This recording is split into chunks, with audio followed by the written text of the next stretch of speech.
want to talk to you today about the My Father, Jaime Garcia Reserva Especial Toro. The man who refers to Don Pepin Garcia, cigar maker extraordinaire, as my father is Jaime Garcia. He has been an integral member of the Garcia family business and My Father Cigars for really most of his life.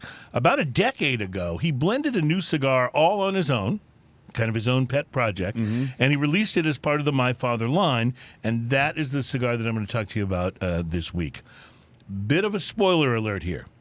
The Jaime Garcia is one of those cigars that just goes and ruins it for a lot of other cigar companies that want to release a good but not great cigar, put a fancy band on it and sell it for 10, 12, or even $20.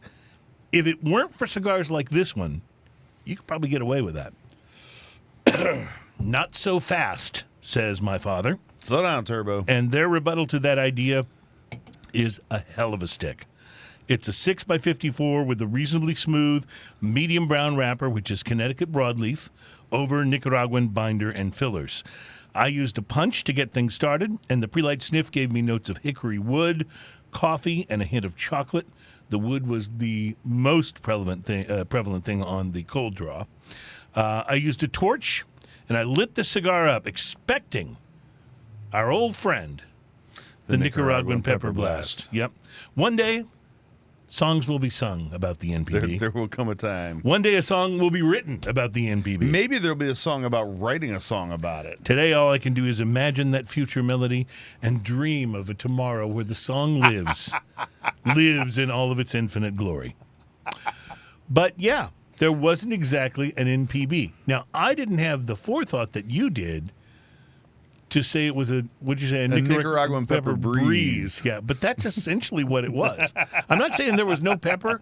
It just wasn't a blast. In fact, because I thought about Nicaraguan pepper waft, but that's that's the next level down, right, I think, right. you know? Well, a breeze can waft, but waft can't necessarily be a breeze. In fact, to be honest, though, I actually was a little disappointed in the Jaime Garcia Reserva Especial to start out with, because I didn't actually get a whole lot of flavor at first. With a lot of Nicaraguan cigars, you get that NPB, and then once it settles down, there's still all this flavor, right? Yeah.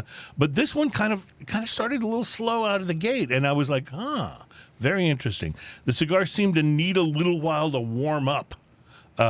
It wasn't unpleasant, just not really very pronounced for the first half an inch or so. But when it kicked in, it did so with a wonderful flourish. I started getting coffee, some subtle pepper, and a leathery note.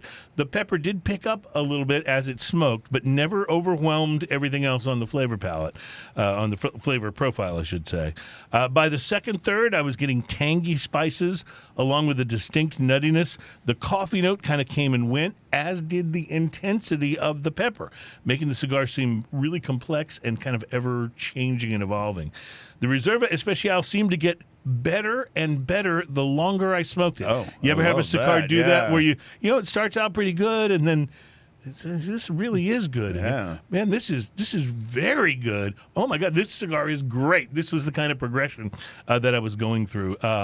It started out pleasant enough, but it built to full-on delicious by the time I got to the final third. Leather, pepper, cocoa, toasted almonds, and a rich kind of tobacco sweetness played across the palate like a well-tuned symphony. Construction, by the way, was damn near perfect. Yeah, man. You really could not ask for any better. And I found out, by the way, they use this special thing when the cigars are rolled. They use a special treatment of the air, something about, I don't fully understand it, but I just read a little bit about it, that something about it causes the tobacco as they're rolling it to come together in such a way that it makes it more likely to burn properly. And apparently it is more expensive and time consuming to do it this way. So again, $8 cigar. So let's talk about this. Honestly, the cigar was fabulous. And Ian, I have brought you one because I want to see if you will get a similar result when you smoke I guess it. I know what we're talking about next week. So I absolutely recommend the My Father Jaime Garcia Reserva Especial. Now for the difficult part, the price to quality. Oh. This is a $7 to $8 cigar. This is where the leather meets the road. Yep. If I were to give this a 5, get what you pay for, right? I'd then have to go back through all my varying cigar reviews on the show over the last 300 or so episodes and take a lot of cigars I gave 5s to down to about a 3 or at least a 4, Wow. right?